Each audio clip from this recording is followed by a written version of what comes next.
Hello, guys, welcome back to another episode here on European Confessions.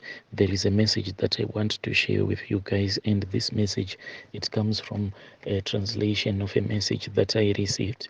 The message reads like this: Hello, my brother, how are you? Can you please post my story as hidden identity? My brother, I am a man who is aged 58 years old. I want to tell you what happened to me and everything that happened until I became a blood money making ritualist. So it was in the late 1990s. At that time, I had been working for this other company that is called Fawcett. People who comes from my country, they know this security company that is called Fawcett. Whilst I was working as a security guard, usually I had this other one post which I kept on going to. So this post where I used to go to work, it was in the suburbs, like in the richest suburbs of our country. Whilst I was going to that post, my brother, me and my wife and my kids, we used to stay in another location, and it was very far from the suburbs where I would go and work as a security guard. Usually I would find myself working the night shift, but here and there I would find myself working day shift. And whenever I would be working day shift, I would be going to work as a security guard at a certain supermarket or at the industries. Then, my brother, since I was staying in the location where there was cheap rent, I had opted to buy a bicycle than to stay close to the city because this was very expensive staying close to the CBD. So I was staying almost on the outskirts of Harare. So at that time, I had this other bicycle of mine. Early in the morning, I would go to work, and this journey, me just going to work, it would take me at least 3 hours from the location where I was staying until I would have reached the CBD. Sometimes it would even take me more than 3 hours, depending with the location where I was supposed to go and work on that day. So it happened that there was this other day when I woke up, and after I had finished preparing so that I can go to work, when I went outside and when I went to the spot where I used to keep my bicycle secured, I then found out that there was someone who had stolen my bicycle, and I didn't have any means of transportation because for me to get into the taxi, I could not even afford because of the salary that I was earning. It was almost close to nothing. So I then opted to walk on foot on that day since I didn't have a plan B. I just told myself that since it was going to be month end very soon, I just had to walk on foot for the rest of the week until I had gotten my salary. Then I was going to buy a second hand bicycle. And on that day, my brother, since I didn't have a bicycle, I ended up walking for close to 5 hours. But I started walking when it was somewhere around 3 a.m. so that by the time when it will be 6 a.m., at least I'll be close to my place where I used to work. Already I had spoken with my corporal, and he had told me that it is fine. I had reported it to him that I was going to be late on that day since someone had stolen my bicycle. As I was walking, my brother, then met this other man who was driving a very big car.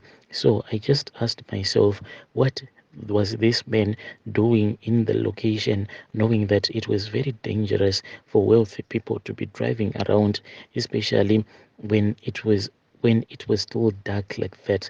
I met this man, I can say maybe it was around 4 a.m. That was when that man stopped his car and we started to have a conversation. At first, when I started speaking with him, I was really afraid. I thought that maybe there were those people that used to go around and kidnapping people, and after they would have kidnapped someone, then they would harvest the body parts. Then those body parts, we always heard that they were being taken to some traditional healers that were down in South Africa, and people were returning back home to Zim after they had bought their taxis. So I was really scared, but that man then said that I should not be afraid. All that he wanted from me was my help. I asked him what kind of help that he wanted from me.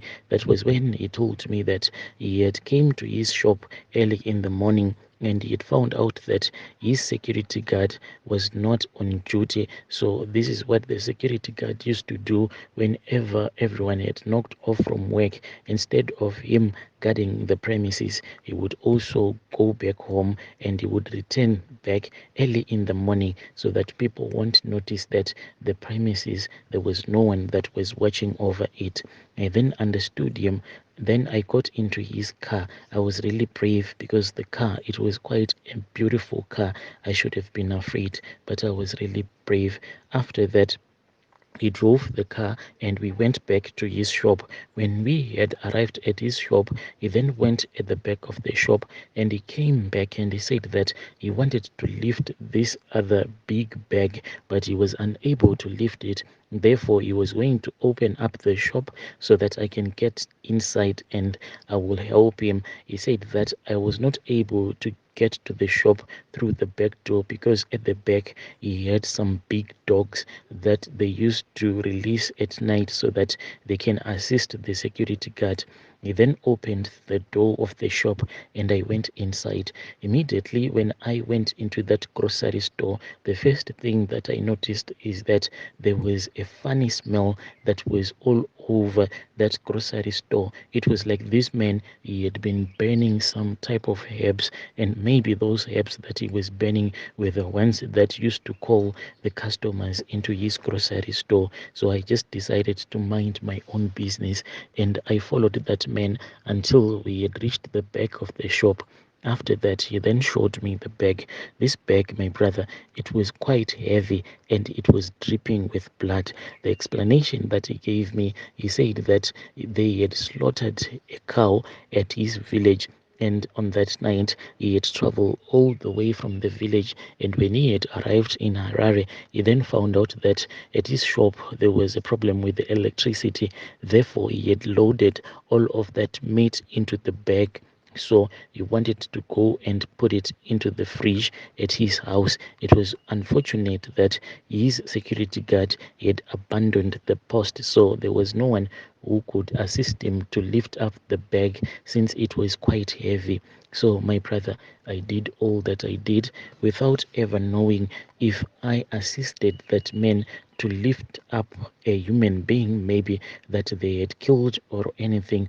All that he told me that this was the meat of a cow that he had slaughtered. I assisted him, and the bag, it was quite heavy. We struggled until we finally reached the place where he had parked his car outside his grocery store, and we loaded that heavy bag. After that, he then said, "Follow me." So I went inside the shop again. That was when he opened up this other box and he gave me a small clay pot. When he gave me that small clay pot, he said, "I want you to take this clay pot because I want to thank you because you have assisted me." At that time, what I didn't realize is that these men's goblins, there were too many and he had lost control of them. So he was just searching for someone whom he can give some of his goblins. And that is what had happened in that moment. He had seen how brave I was since I had accepted to help him. Even though he was a stranger, even though I had seen that the bag that we were lifting, it was dripping blood, yet I kept on helping him. He then saw that I was going to be the right candidate. After I had accepted that clay pot, he only told me that I should never let my wife touch that clay pot.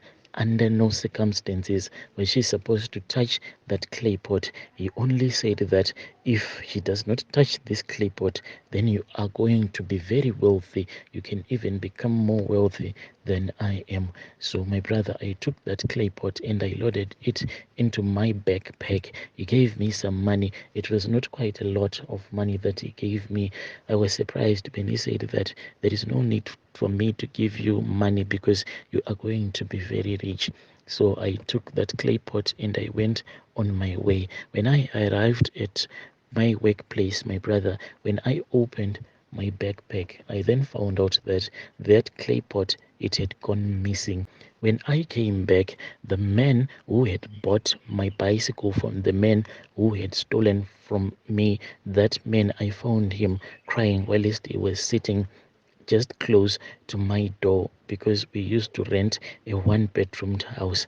So he kept on crying, and he said that there was this other stranger who had came and sold the bicycle to him after he had bought that bicycle. Whilst he was riding it, that was when he saw a very short woman, and that woman kept on assaulting him and telling him that he was supposed to return the bicycle.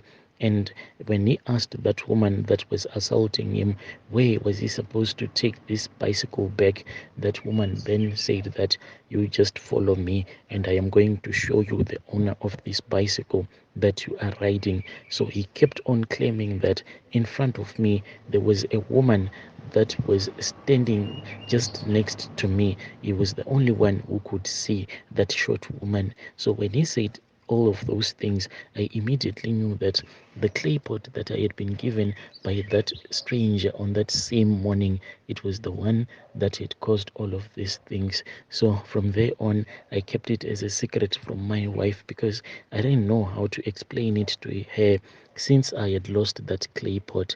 And that clay pot, it then magically appeared in our bedroom one day. I took it, then I hid it.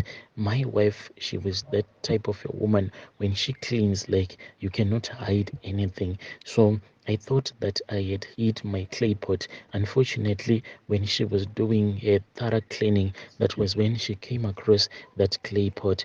Thinking that it was something that was not useful at all, she took it and she went and she threw it away, not knowing that she had disturbed all of the things that were supposed to give me wealth without me sacrificing anything. From there on, when I was at work, my brother, I had a vision. I saw a very short woman. She was angry at me. He then said that since you have broken my home, I am going to make sure that I am going to break your home as well. What happened next, my brother, is that I started to lose my children one by one. In 3 years, I lost three of my children. After that, that was when my wife passed away. But when my wife was about to die, she only said that she was seeing me, and it was I who was trying to take her life. At that time, when she spoke all of those things, her relatives then started to suspect that I was a ritualist. That was when I spoke with that short woman that has been giving me lots and lots of money, and she told me that it was quite easy to finish off any of her relatives, like those ones that wanted to go and visit some traditional healers so that they can understand what had made my children to die in such a fashion, and why my wife had died like that, when she was still a woman whom you could see that she was okay. She was not suffering from any kind of a disease, but one morning she just woke up and she was not feeling okay. So that was when a relative said that they wanted to visit a traditional healer. One by one, anyone that tried to go and visit a traditional healer so that they can consult to know what happened to my wife, I would send that short woman so that the short woman can end their lives. I've been doing this, my brother, since 2000. I've been doing this, my brother. This was since 2001. I have no family. I have nothing. Even as for my relatives, I made sure that I do not contact them in any kind of a way, because I am not allowed to do so. Sometimes I feel lonely, but I then remind myself that I didn't plan to be where I am, but maybe it was my destiny to become what I am. Dear listeners, right there was a message